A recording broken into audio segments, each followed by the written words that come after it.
the latest around the wide world of tropics.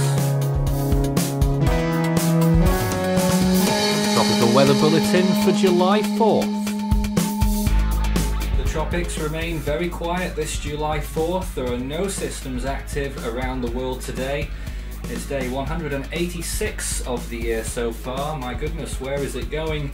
Well, it's certainly not being spent watching many tropical storms, at least not today. Day 34 of the Atlantic hurricane season, so quiet I can even walk onto the screen with our new settings here and I can tell you all about it. There is nothing across the screen here today.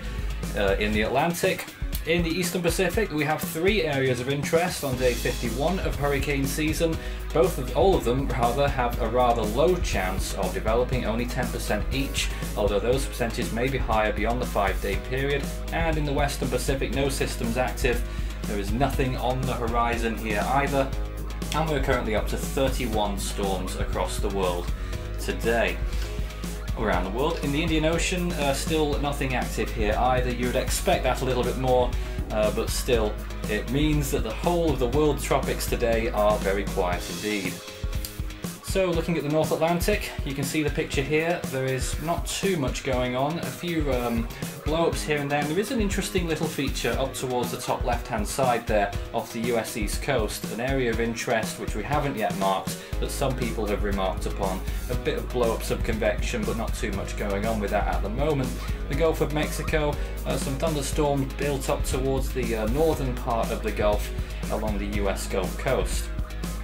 The East Pacific, you can see again those 3 areas of interest. The one on the left-hand side there, that is an interesting feature that will enter the Central Pacific and has a small chance of forming, just like those other 2. The Eastern Pacific really struggling to get going so far in 2020.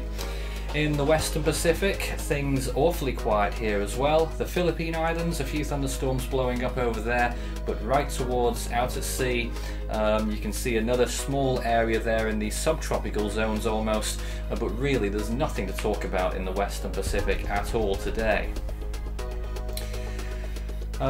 Looking at the South Pacific, a few areas that are blowing up, but generally, as you would expect at this time of year, there's really nothing to talk about in terms of tropical activity, but there are a lot of thunderstorms, and as always, they could deliver some local flooding, as they could in India right now. Look at all of that heavy precipitation over the continent of India in the last 24 hours, 12 hours actually on this satellite imagery, and it's really igniting the monsoonal areas there in the last day. Sea surface temperatures, we've slowed this bit down because it goes by too quickly. There's the Eastern Pacific, you can still see very similar to what we've been seeing recently. Warm sea surface temperatures, but the La Nina effect is still very much there. The Atlantic, you can see off the coast of Florida, 30-degree waters extending further west out into the Gulf, and around the Bahamas as well we have some 30°C waters, also below the southern part of Cuba too.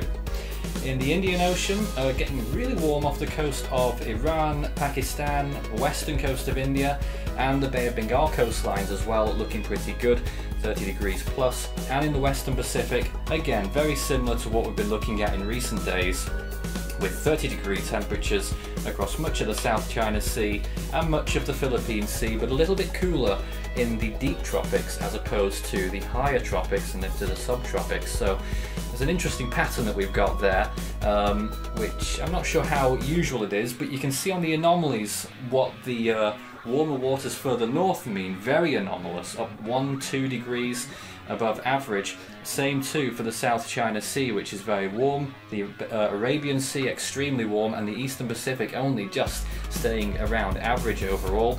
The Atlantic also a little cool pool in the subtropical zone too. Well, on July 4th, 2014, a very interesting day.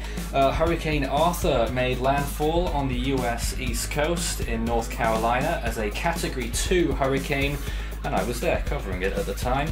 That is and remains the only storm, the only hurricane to ever make landfall in the US on Independence Day. Neoguri was also active on this day, was a Category 1 typhoon, and intensifying, it would go on to become a Category 5. More coverage there from our video that we did at the time.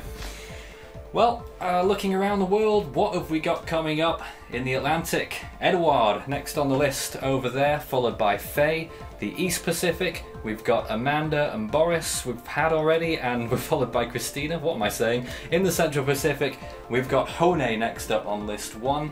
In the Western Pacific, Sinlaku follows us next, followed by Hagupit. And in the North Indian Ocean, the next name on list 1 is Gatti.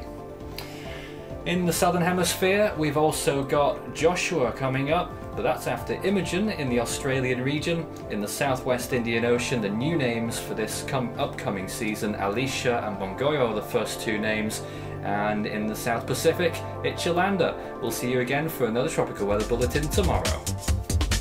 Check out our new look cyclone tracker on the Force 13 website for the latest up-to-date information. You can also find us, of course, on our YouTube channel, search Force 13, and also on Facebook and Twitter, Force 13 at Force 13 on Twitter for the latest updates. You can also help the project become even better by becoming an Ultimate Fan on YouTube. To see the full list of Ultimate Fan benefits and to join, visit youtube.com/Force13/join. With a special thanks to our top supporters this month.